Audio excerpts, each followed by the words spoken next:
estar cansado, né? A gente vai ficar sentado mesmo. Todos me ouvem? A minha voz, eu acho que tem um volume suficiente para chegar a todos aqui.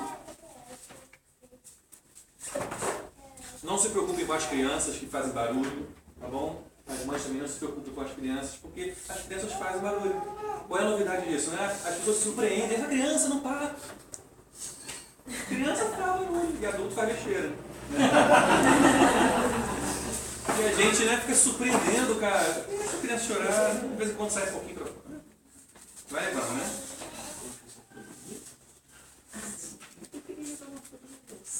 Oi?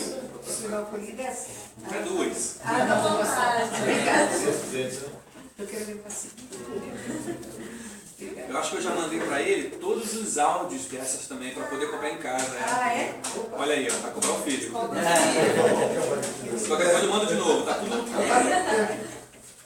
Essa do título assim, vou colocar o disco inteiro. Eu estou devendo já uns 6 meses no volume 2 dessa folha.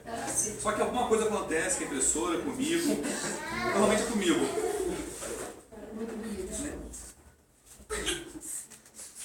Vamos lá, gente. Mateus 16, a gente vai do versículo 12.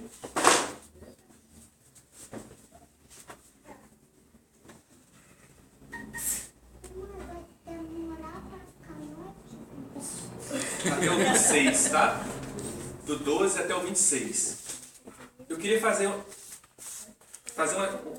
três passadas aqui. Uma é uma leitura que cada um lê um versículo, tá bom? Pra gente trabalhar juntos. Depois eu gostaria de bater versículo a versículo com vocês. Aí vocês ficam livres para poder abordar alguma coisa. E no final eu quero fazer só uma reflexão simples, né? Coisa de 5, 10 minutos, né?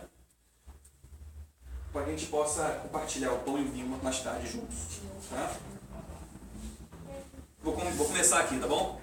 Aí, sem ordem, cada um queira ler os próximos. Até porque são versões diferentes da Bíblia hoje em dia, né? São 1 milhão de versões. Então, para que fique rica a nossa leitura. Do 12. Compreenderam, então, que lhes dissera que se guardassem do fermento dos pães, mas que se acautelassem da doutrina dos fariseus e dos saduceus. Indo Jesus para os lados de Cesareia de Filipe, perguntou aos seus discípulos: quem diz o povo ser o filho do homem? E eles responderam: uns dizem João Batista, outros Elias e outros Jeremias, ou algum dos profetas. E vocês? Quem vocês dizem que eu sou? Perguntou Jesus. Pedro respondeu: o Senhor é o Messias, o Filho de Deus vivo. Respondeu-lhe Jesus: bem-aventurado és tu, Simão Barjonas, pois não foi carne e sangue que tu revelou, mas meu Pai que estás nos céus. E também eu te digo que tu és Pedro, e sobre essa pedra edificarei a minha igreja, e as portas do inferno não prevalecerão contra ela. Eu darei a ti as chaves do reino dos céus. O que ligares na terra haverá sido ligado nos céus, e o que desligares na terra haverá sido desligado nos céus. Então advertiu os discípulos de que a ninguém dissessem ser ele o Cristo. Desde aquele momento, Jesus começou a explicar aos seus discípulos que era necessário que ele fosse para Jerusalém e sofresse muitas coisas nas mãos dos líderes religiosos, dos chefes, dos sacerdotes e dos mestres da lei, e fosse morto e ressuscitasse no terceiro dia. Então Pedro, chamando-o à parte, começou a repreendê-lo, dizendo: nunca, Senhor, isso nunca te acontecerá. Jesus virou-se e disse a Pedro: para trás de mim, Satanás, você é uma pedra de tropeço para mim, e não pensa nas coisas de Deus, mas nas coisas dos homens. Então Jesus declarou aos seus discípulos: se alguém deseja seguir-me, negue-se a si mesmo, tome a sua cruz e siga-me. Portanto, quem Quem quiser salvar a sua vida, perdê-la-á. Quem perder a vida por minha causa, achará. Pois que aproveitará o homem se ganhar o mundo inteiro e perder a sua alma? O que dará o homem em troca da sua alma? Amém, gente. Nós estamos num momento da vida de Jesus onde não está no começo. Não é quando ele está lá perto do mar e Pedro, André, siga-me. E eles seguem o estranho através apenas da voz. Mas não, aqui já há um momento onde ele já tem um certo conhecimento a respeito de Jesus. E em vez de a gente começar no 13, na leitura, eu iniciei a leitura pelo 12, só para que a gente fizesse um link com a passagem anterior. E a passagem anterior foi que havia uma multiplicação dos pães, e os discípulos viram poucos pães e poucos peixes se transformarem em comida para multidões. Logo depois disso, essas coisas se proclamaram por toda a região, e os religiosos vêm até Jesus e falam: mostre-nos um sinal. Mostre-nos um sinal. E Jesus: não vou dar sinal. Pela fé. Não vou dar sinal. Está pensando o quê? Que vocês vão me tentar no deserto novamente? Mostrando sinais? Pula do pináculo do templo, para todo mundo ver que tu é o cara. Não vou dar sinal pela fé. E depois que Jesus continua a caminhada com os discípulos, Jesus, ele: acautelai-vos com o fermento dos fariseus. E os discípulos: será que ele está falando que a gente esqueceu de trazer o pão por causa dos pães que sobraram lá na última multiplicação? Jesus mandou juntar alguns cestos e eles bizonhamente esqueceram de levar e carregar os pães? Então eles pensaram: será que Jesus está falando do fermento dos pães? Jesus, pelo amor de Deus, estou falando do ensino, do fermento, do que dizem os fariseus, saduceus e mestres da lei, escribas. Porque é um fermentozinho que se dissolve dentro da gente, e quem faz pão, quem já fez qualquer coisa com fermento, o fermento some e a massa cresce. Então um pouquinho do ensino na gente faz com que a gente saia da nossa coordenada, da nossa orientação, sai do rumo. Então os discípulos compreenderam que ele não estava falando para se guardar no fermento dos pães. Pelo amor de Deus, quem é que come pão royal? Mas ele está falando para a gente se guardar do fermento da hipocrisia, do fariseu, do escriba. Aí ele entra, sabendo disso tudo, e fala, quando ele chega numa região, ele pergunta, Jesus pensando, né? Tanto fermento nesses meus discípulos, tanto fermento no mundo, o que não falam para eles? O que não enchem a cabeça deles de coisas? Que tipo de informação que chega até meus discípulos? Discípulos, quem as pessoas dizem que eu sou? Porque isso, de fato, não é o mais importante, mas revela alguma relevância. O que as pessoas dizem? Vocês estão andando por aí, mas o que as pessoas dizem que eu sou?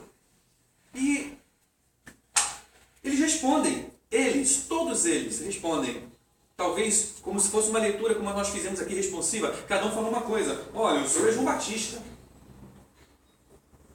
Como o Caio disse, né, não dá para explicar como, né, porque os dois eram contemporâneos, a diferença de idade deles eram 6 meses. Como é que Jesus virou João Batista em 6 meses depois, né? Se Jesus já existia.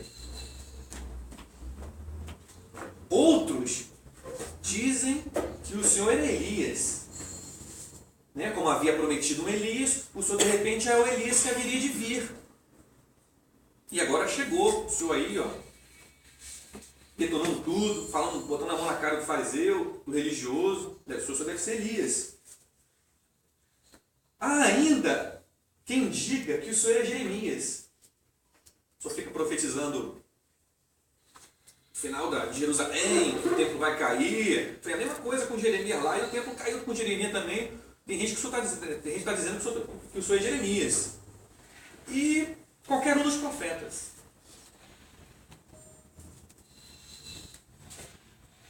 A gente tem que trazer para o nosso coração essa pergunta às vezes.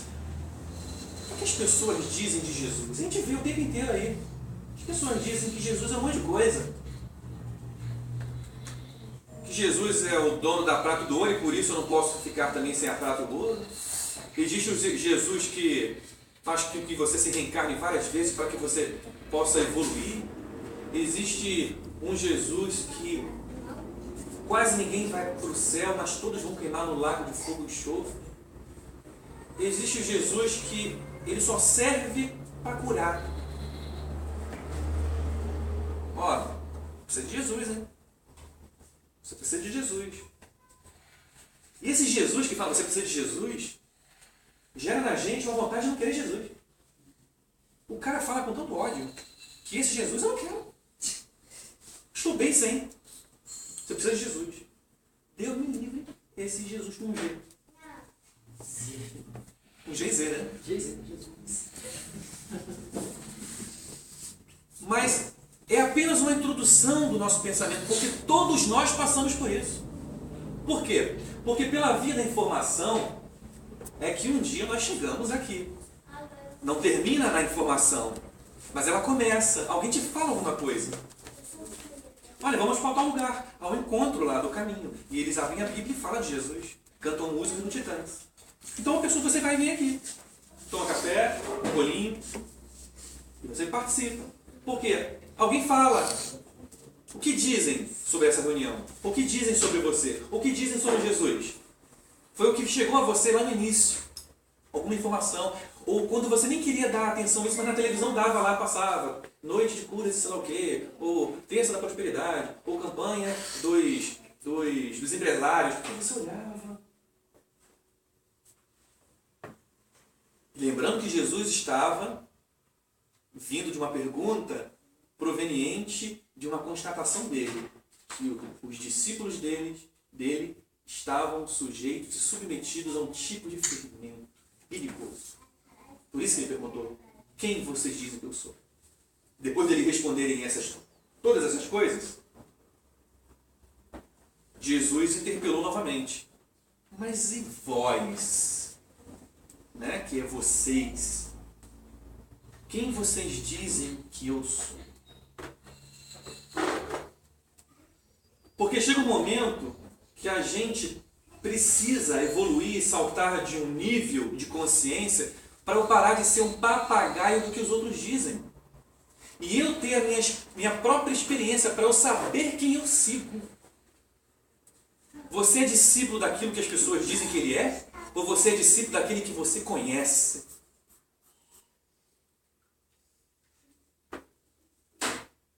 E Simão Pedro respondeu. Quando lhe perguntou o que os outros dizem, e eles responderam. Porque a fofoca, todo mundo está conhecendo, todo mundo sabe. Aí dizem que o senhor tem um esquema lá com Moisés. O senhor tem um negócio com Davi. Todo mundo está sabendo da fofocaiada. Mas quando é o que vocês dizem que eu sou? Vocês andam há 2 anos comigo. Vocês dizem que eu sou quem? Nessa hora, acaba a multidão. Acabam eles, todos. Só fica aquele que tem coragem de assumir. Tu és o Cristo, o Filho do Deus vivo. Só Pedro respondeu. Eu não vou dizer que os outros não tivessem ou não tinham essa revelação. Mas eu preciso ficar restrito ao que está escrito. E o que está escrito é que apenas um respondeu. Eles poderiam, os 12, responder. Me ajuda. Tu és o Cristo. Um coral, todos juntos, gente. 1, 2, 3. Para a gente responder juntos e ficar marcado na Bíblia. Tu és o Cristo, o Filho do Deus vivo. Mas não. Tu és o Cristo, o Filho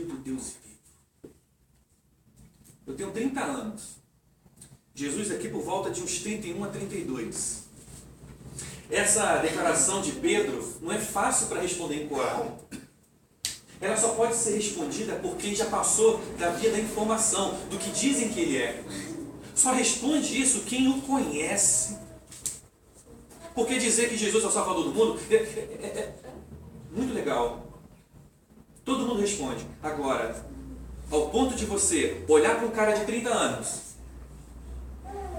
e olhar para ele, ter vivido com ele, um cara como eu, normal aqui, qualquer um aqui, tu és o Cristo, o Filho do Deus vivo. Uma heresia, um escândalo. Qualquer um aqui que se falar isso para mim, ou eu falar para vocês, tem que internar, não tem? E Pedro era digno de internação, porque ele estava falando que um homem que tinha cheiro de homem, que dormia como um homem, que bebia como um homem, que comia um peixe, que às vezes engasgava com um espinho, que cuspia, que tinha meleca, que fazia no banheiro, fazia cocô, fazia xixi, fedia, tinha que lavar as próprias roupas, só estava pum. Jesus só estava pum, provavelmente. Ele era um homem. Aí você olha para ele e fala, você é o Cristo, o Filho do Deus vivo. É Deus encarnado na minha frente. É Deus encarnado. E não veio como os gigantes, Thor, não veio como os mitos, né? Não veio como Hércules, não veio como o pessoal da mitologia grega. Não veio, ele não veio assim. Ele veio como a gente, Deus encarnado, como pessoa. Aquele que 2 anos antes é o filho do carpinteiro, mas que agora é o Cristo, o Filho do Deus vivo. Os outros discípulos sentiam isso, pensavam a mesma coisa, tinham essa revelação dentro de si. Mas é coragem para falar isso. E o medo do apedrejamento. Porque Jesus foi morto porque ele se revelou o Cristo. E o medo? No entanto, a informação, ela precisa, no nosso momento de consciência, no crescimento, a entrar pela via da revelação dentro da gente. Tanto é que, quando ele acaba de falar, tu és o Cristo, o Filho do Deus vivo, Jesus respondeu a ele, abençoado és tu, Simão, filho de Jonas. Alguns é Simão Pedro, filho de Barjonas. Pois isso não foi revelado a ti por carne ou sangue, mas pelo Pai que está nos céus. Porque o que é revelado pela carne e pelo sangue é o que o Franklin diz. É o que o Carlos diz, carne e sangue revelou. Uns dizem que o senhor é Jeremias. Outros dizem que o senhor é Elias. Até João Batista estão dizendo que o senhor é. Isso é a carne e o sangue. É informação simples. O telejornal fantástico. Está no Fantástico. Olha, dizem que Jesus é João Batista. Por quê, gente? Porque não há informação lúcida nesse mundo que diz que um ser humano da sua idade é o Filho encarnado de Deus. Isso só pode vir através da revelação. Muita gente segue o Jesus da informação, mas nunca tiveram um relacionamento com o Deus encarnado. Revelado é certeza de que esse cara, ele era Deus. Ele era Deus.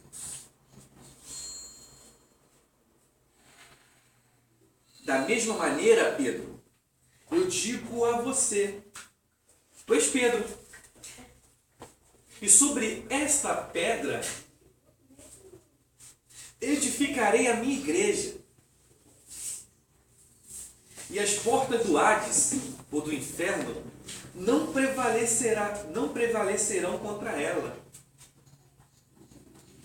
Que pedra é essa? Pedro significa rocha, mas a pedra é a outra rocha, é a rocha mineral.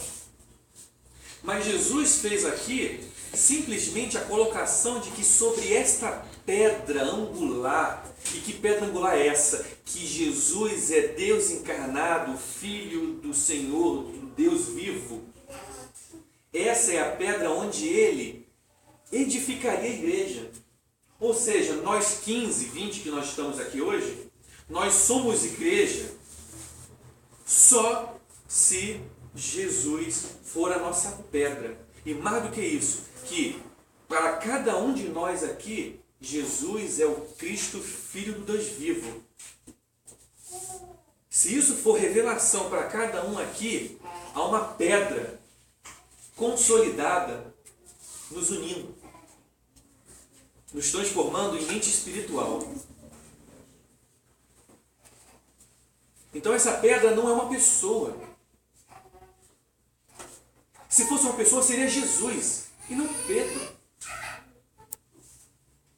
Nem a gente, mas é uma revelação de saber de que Cristo é Deus encarnado.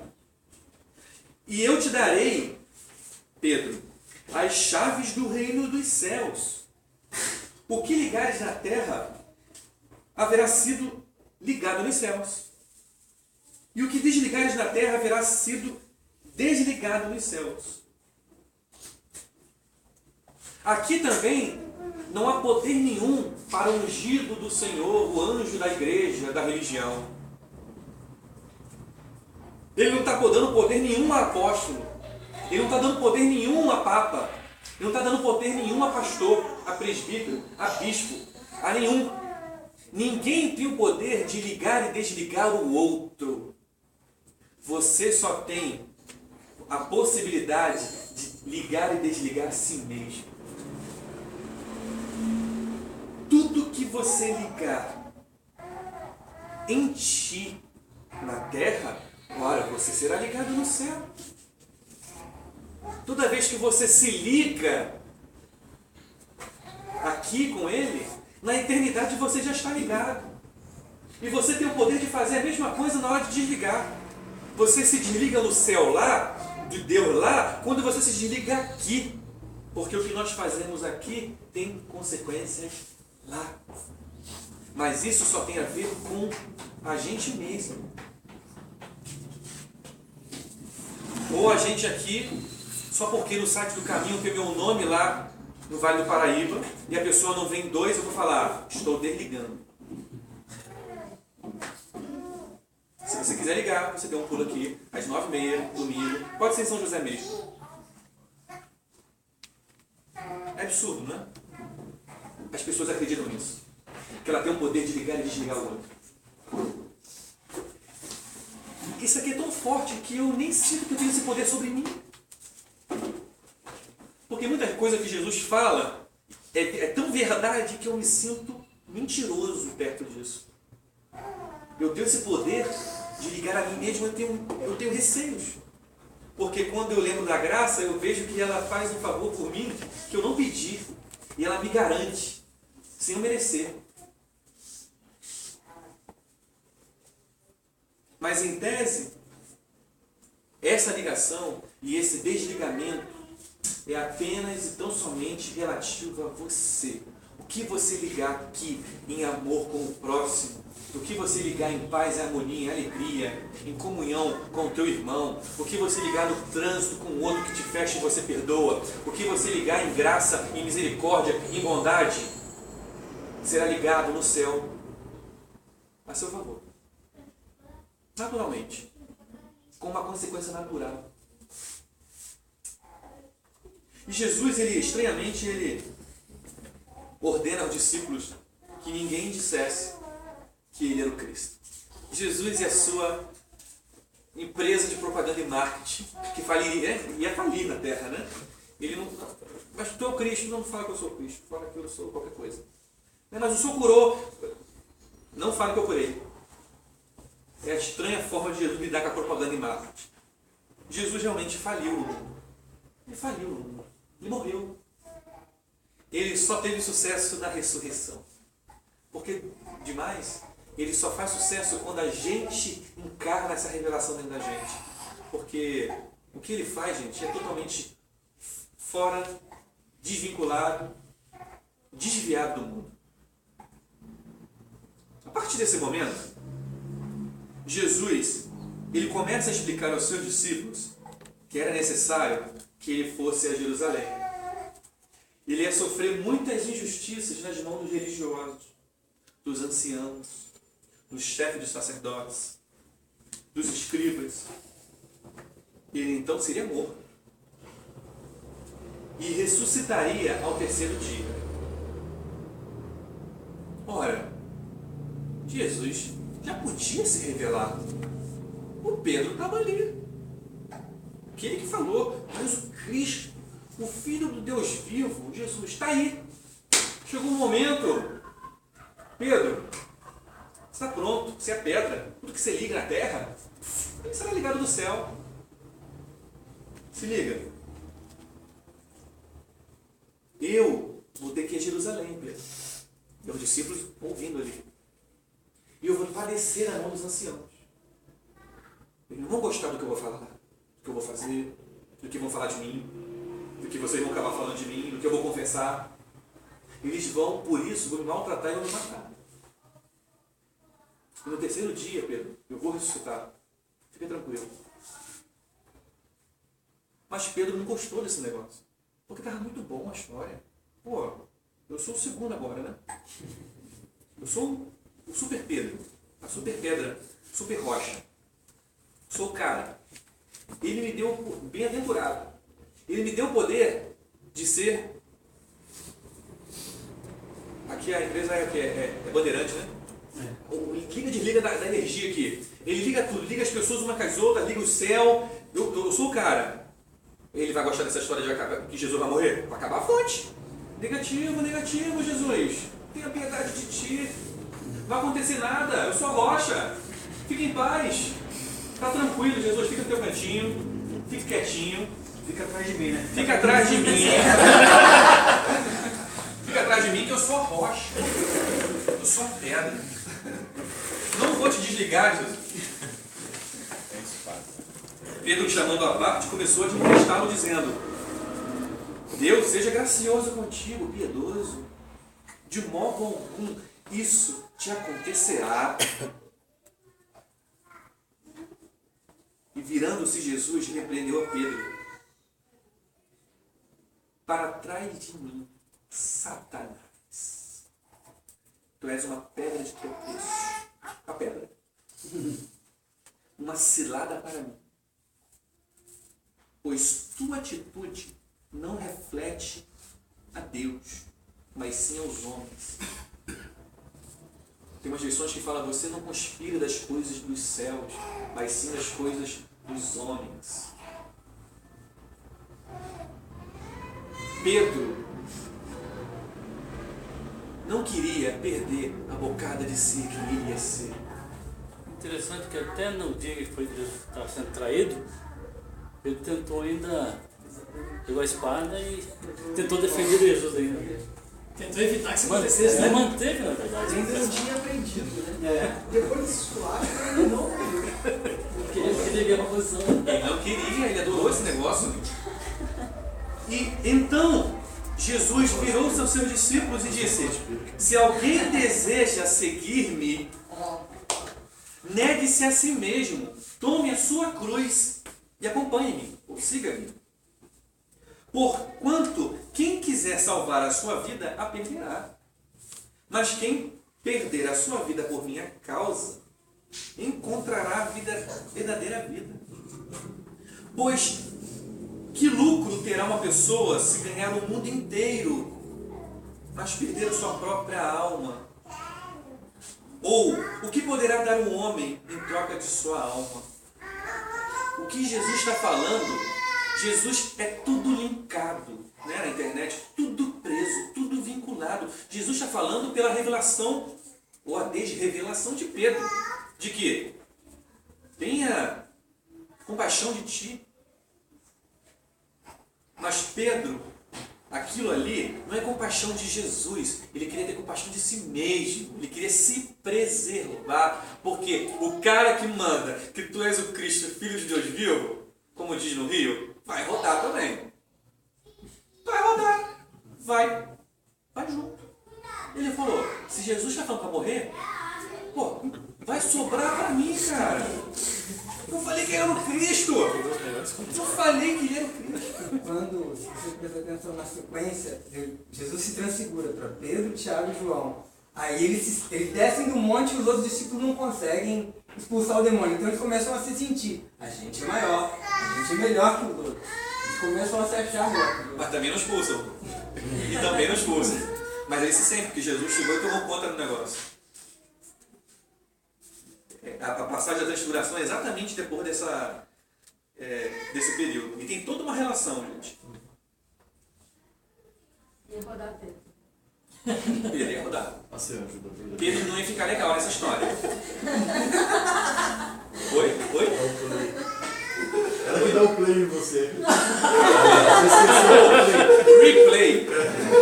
Às vezes eu escrevo que eu vou falar hoje, não escrevi nada. Pedro é igual o Filipão. Pedro é igual o Filipão. Ou ele é o cara, né? Se Jesus não morresse, ele seria o cara.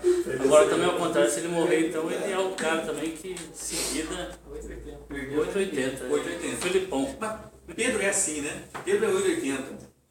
Para onde irei se só tu tens as palavras de vida eterna? Pedro falou. E depois que Jesus faz um milagre, ele fala: afasta-se de mim, porque sou pecador. Mas de maneira nenhuma fique longe de mim, porque só tu tens as palavras de vida eterna. Afaste-se de mim, mas não milagre jamais. Pedro é sempre coração. Onde eu queria bater aqui, só para finalizar, como a gente consegue, num estalo, sair de bem-aventurado para ser Satanás. Gente, é no mesmo texto. Pela leitura, parece que é muito próximo. Talvez tenha sido no mesmo dia essa continuação. Um dia eu falei uma coisa para a Adriana, é que tudo isso que a gente vê na Bíblia, Sermão do Monte, esses ensinamentos, principalmente ensinamentos que Jesus dá, tudo que ele fala a respeito do sábado, a respeito dos fariseus, a respeito de Davi, até quando ele fala: o Senhor disse ao meu Senhor, todas essas passagens que Jesus repete e fala muito na Bíblia, ele falava isso muitas vezes. Os ensinamentos do Sermão do Monte, provavelmente Jesus deu umas 50 vezes. Por quê? Porque o público era diferente. Ele tinha que voltar a ensinar, porque não precisa ensinar algo novo. É aquilo. E os discípulos, Mateus, Marcos, Lucas, João, na hora de escrever, eles tiveram que sintetizar, escrever na melhor.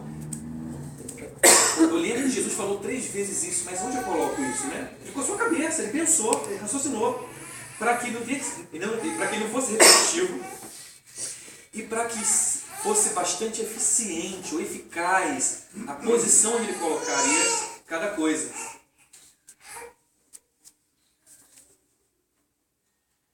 Mas veja que a gente tem condição de ouvir uma coisa a respeito de Jesus, como por exemplo, bem-aventurado, como você é abençoado, como você é feliz por ter tido essa revelação que não vem do homem, mas vem do Pai. E no instante seguinte você ouve: você cogita das coisas dos homens, apartai-vos de mim, Satanás. Essa Bíblia é uma Bíblia King James. Eu gosto muito do estudo dela. É bem simples. Mas aqui, ontem eu fui ler o que estava falando aqui embaixo. E eu não gostei um pouco. Porque ele estava dizendo: não é que Pedro estava com maligno. Estava com maligno. Satanás entrou nele. Jesus falou Satanás. Ele não falou Pedro que está com Satanás. Satanás. Lembra lá de João, no final, antes da traição de Jesus? Judas estava lá, quem é o traidor? Satanás entrou em Judas. Jesus falou para ele: o que tem que se fazer, o que você deve fazer, faça-o depressa. E ele foi. Não estava estrebuchado no chão. Não estava babando, endemoniado no chão. Mas estava possesso. Estava possesso.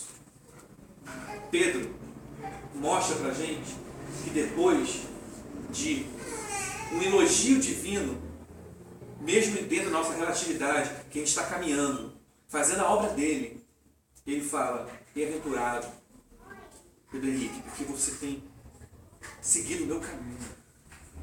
Segue, prossiga-se, prossiga. E quanto mais você quiser ligar as coisas na terra, eu vou ligar através de você. Vou te dar esse poder. Vou te dar esse direito de você ser um embaixador meu aqui. Vou te dar. É você. Você se enche tanto, se orgulha tanto, é tanta glória, é tanto gozo, é tão gostoso, que Satanás entra. Satanás entra. É porque é o princípio dele, né? Usurpação de trono, né? De tronos e de tronos. Quem conhece, vê Pedro, depois, vê a carta dele, você vê um cara sofrido. Vê um cara que apanhou, cara, porque esse negócio estava sempre aqui. Ele deveria lembrar Satanás. Satanás, né? Era duro a vida de Pedro. Provavelmente, estou conjecturando. Mas olha como é que a gente consegue entrar num abismo. E de um lado você consegue sair de bem-aventurado a ser um Satanás. Por causa de uma palavra verdadeira de Jesus sobre você. E tudo isso, por quê? Porque para ouvir aquilo que Jesus ouviu, a gente tem que estar disposto a segui-lo. E para segui-lo, duas coisas mais Jesus coloca como uma condição, que não é condição religiosa, não é uma regra do creio, artigo 2 da Bíblia dos altos céus. Não. É porque ele olha para a vida, ele olha para si mesmo e fala: Pedro, não dá para me seguir sem negar a si mesmo e tomar a sua própria cruz. O negar a si mesmo é parar de se esconder através de uma máscara que se chama a si mesmo, como o Caio ensina, a fim de que a gente possa transparecer apenas o nosso eu. A religião, ela quer impedir o eu, aí fica criando si mesmos na gente. Selfies. Felipe, eu acho que é a máscara do absoluto, né? Então, quando ele recebeu o elogio, ele se postou com o absoluto e não se lembrou da sua relatividade. Isso aí. E a gente faz isso. Ele em si mesmou de pedra da rocha dele, né? Então, a gente adquire um conhecimento absoluto. É tudo nele, né? Eu gostaria de fazer só uma observação com relação a isso. Se você reparar bem, tudo que começa, acaba. E tudo que acaba, começa. A graça vem sempre seguida de uma desgraça. O que aconteceu com Deus? Você recebeu uma revelação, é uma graça, se sentiu todo cheio. Em seguida, toma uma que pega o mundo, não sabe nem quando vai mais. Que é uma graça, né? Que é uma graça. Conforme a letra que a gente cantou agora. Essa é a graça. E essa. Eu posso perder, né? Há 2 semanas, acho que umas 3 semanas atrás, eu acabei de ler um livro pequeno que fala sobre pecados e demônios. E todos nós temos o pecado dentro de nós. E a constatação disso se faz quando você, do nada, se transforma em outra pessoa. Você citou um exemplo do trânsito. Você está dirigindo. De repente alguém comete um ato qualquer na sua frente, você fica irreconhecível. Em si mesmado. Essa ira não é você. É o pecado que mora dentro de você. Pode chamar isso de demônio? Pode. Pode chamar isso de maligno? Pode. O fato é que essa semente está dentro da gente. E volta e meia ela se manifesta. Pela ira, pela inveja, pela gula, uma série de condições que fazem parte da nossa natureza. Então, é bom a gente sempre se perguntar: peraí, mas eu estou agindo assim por causa do quê? Quem que está me impulsionando para fazer isso? Da onde vem essa força que está me levando a agir dessa ou daquela forma. Aí está o mal. Aí está o mal. É isso. Nesse caso aqui, Jesus chama de si mesmo. É o segredo. Né? Que Paulo às vezes chama de carne. Isso. Jesus já falou com Pedro que era maligno. E vai um monte de sinônimos que tem pequenas diferenças, mas de acordo com cada pessoa, de cada situação. E aqui Jesus chama isso de si mesmo, ensimesmado. Eu tenho razão. Eu sou cheio de razão no trânsito. Eu só digo o seguinte, toda vez que eu sinto que eu estou sendo muito paparicado, eu já me preparo para levar uma porrada. eu me preparo, porque eu sei que me chumbo. Entendeu? Geralmente é assim. Começa filhinho, daqui a pouco, toma. Olha a mãe, olha a mãe. Mas a vida, a gente aprende. Mas a gente aprende com a vida, fica quieto. A gente aprende. Ela já estava lançando a bengala. Você está falando de esposa. Não. Fala, é a graça e a desgraça. Você vai fazer de ouro, que interessante. Essa pancada que você toma depois da graça, é possível que ela não aconteça. Se você conseguir cumprir esse impossível aqui. Esse impossível relativo, né? Que é o negar a si mesmo. Você reduz o impacto do que vem depois. Quando você toma a sua cruz, você reduz o impacto. Porque você só toma essa desgraça, que é graça, ou é graça, mas que o homem dá nome de desgraça, porque você não observou aquilo que Jesus nos ensina. E negar a si mesmo, que é esse em si mesmo que a gente coloca como cara, né? Hoje você vai ser pastor de uma igreja. É um cara assim em si mesmo. Né? Não. A agenda como secretária. Só converso dentro do gabinete, pastor. Não posso. Fale com os presbíteros. Fale com os diáconos. Fale com todos. Em si mesmo precisa de uma pancada. Que é graça de Deus. E o tomar a sua cruz. E o tomar a sua cruz dá para se explicar de muitas formas. Mas vamos rapidamente olhar para Jesus. Como ele tomou a sua cruz. Como é que Jesus tomou a sua cruz?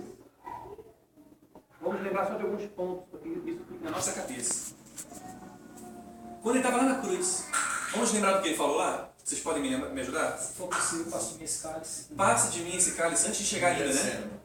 Olha como é que ele foi humilde, eu não suporto. Pedro podia ter falado, pai, eu sou o quê? Pedra? Passe de mim esse cálice. Mas, Deus viu porque eles porque me desamparaste, mostrando a fraqueza do Filho de Deus. E a gente não.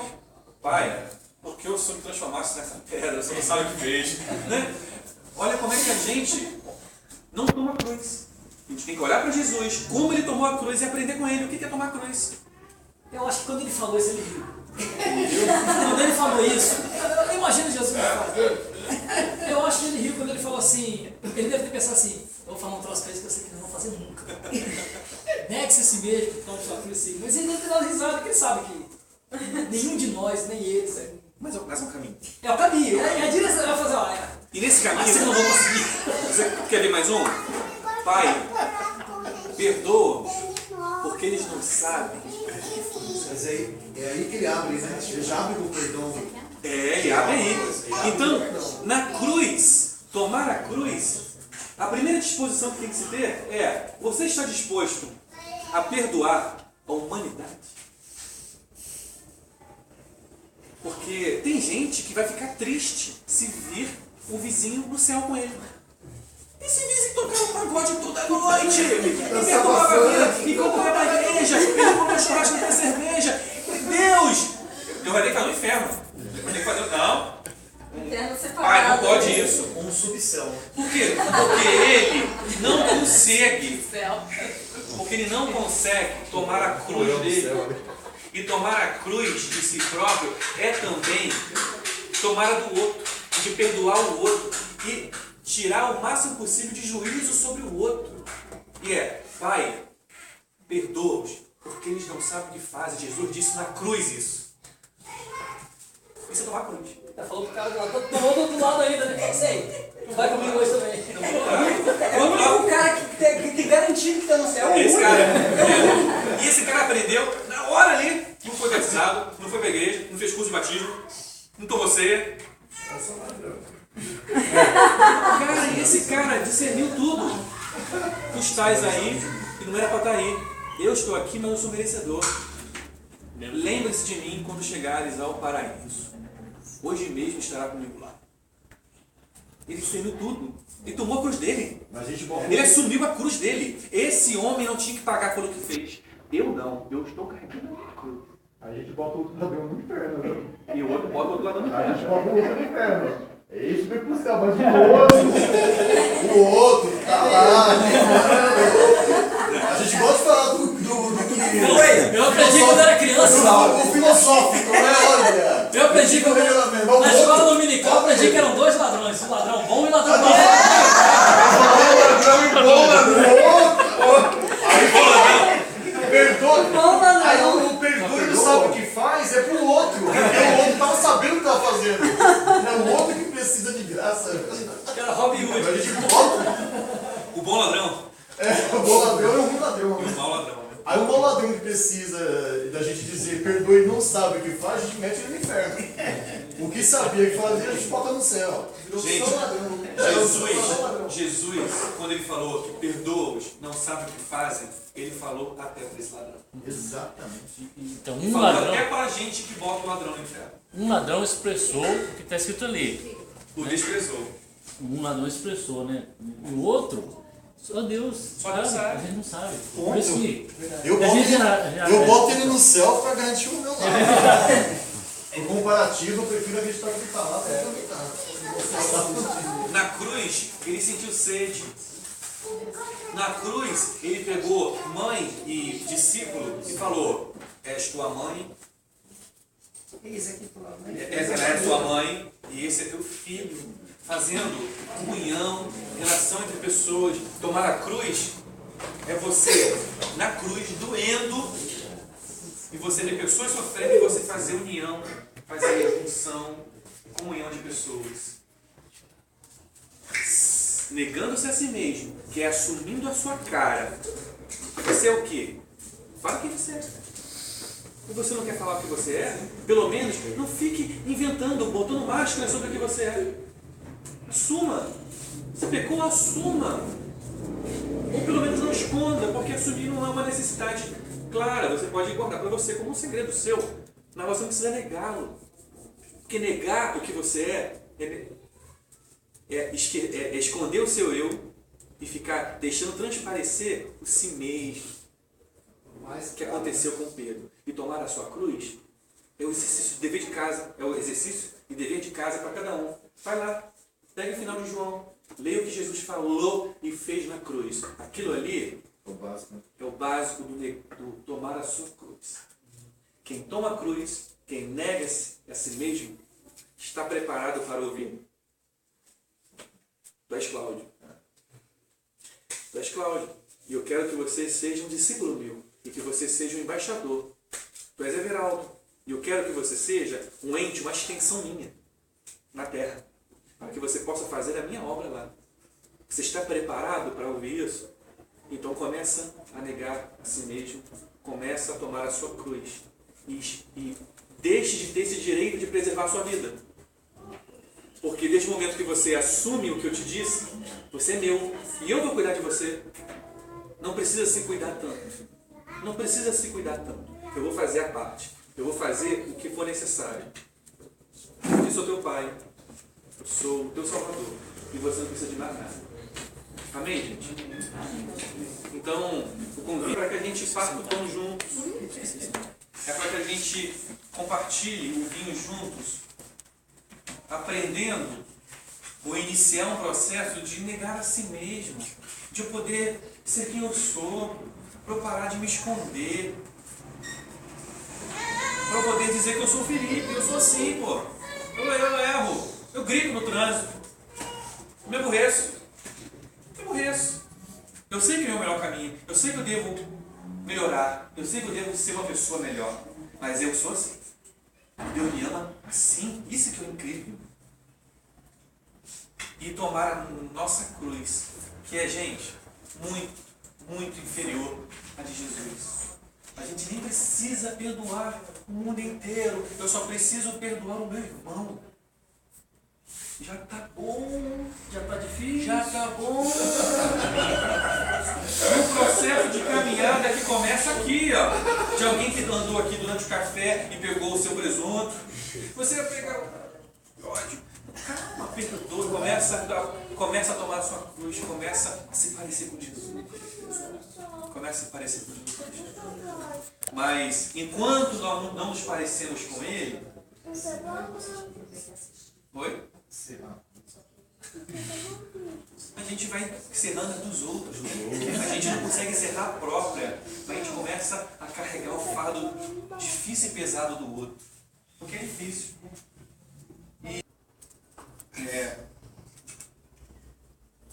E era muito comum em Atos, no meio do banquete, como a gente fez ali, na mesa dos Espartas, eles aproveitarem e pegar um pedaço de pão, um pedaço de vinho e gerar um momento de comunhão, como um cumprimento do mandamento dele, que é tomar o pão e beber do cálice. Hoje, nas igrejas, faz um processo um pouco diferente, ao qual eu não condeno, a gente está fazendo muito igual. Que é, se não tivesse o café aqui, a gente pode simplesmente pegar um pedaço de pão, um pedaço de vinho, compartilhar da mesa do Senhor, como o vinho que simboliza o sangue e o pão. Então não há nada de problema nisso. Há pessoas que ficam estudando a vida dos apóstolos. Não, na igreja primitiva não era assim, era como se fosse um banquete. Eu não tenho paciência, sabe? Vinho, pão, pão e vinho. O mais importante não é o pão e o vinho, é a devoção. É o coração grato, que quer e deseja ser curado. A teologia agora perdeu todo o sentido. A única coisa que eu gosto de insistir de dizer é: somos todos indignos. Por isso que a gente pode tomar. Se alguém aqui se acha digno, não tome. Você não precisa de cura. Só quem está doente, né? Precisa. Aí mais ainda. Se for ainda do estômago, né? Saúde, Se for ainda do estômago. Quem está são, quem está bem de saúde não precisa.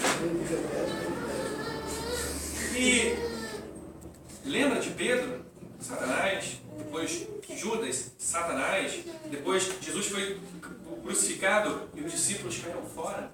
Só ficou João com Maria, que era bem novinho. Todos o abandonaram. Todos o abandonaram. E por que isso? Jesus sabia. Lá em Coríntios, como é que diz? Na noite foi traído. Na noite que Jesus foi traído, Jesus tomou pão e cálice. Tomou. Na noite em que Jesus foi traído, ele haveria de ser traído alguns minutos depois. Mesmo assim, ele sentou com seus discípulos, partiu o pão, tomou o cálice com cada um deles. Nós não somos melhores do que eles. Nós também havemos de trair Jesus algumas vezes na nossa vida. Mas Jesus está sempre com o cálice assim: toma de meu sangue para que você obtenha cura. Come da minha carne para que você tenha parte comigo. Vamos fazer isso? Vamos comer do pão? Só que antes...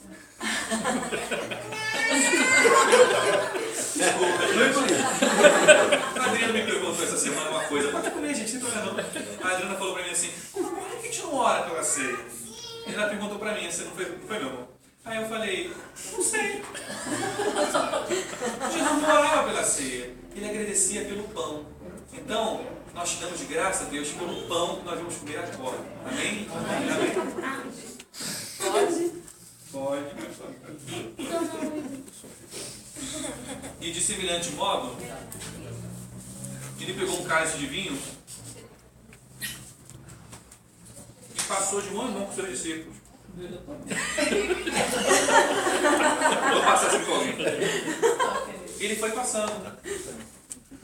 Ele foi trocando os cálices. Ele foi trocando, sabe? Ele foi passando de mão em mão. Ele foi passando de mão em mão.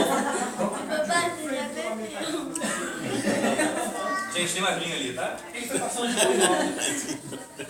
E todos foram tomando do sangue que eu nos purifica de todo o pecado e que simboliza uma nova aliança com o Senhor, que é uma aliança de graça, de eu recebo os seus bens na minha vida. Em devoção, vamos chamar do sangue do Senhor?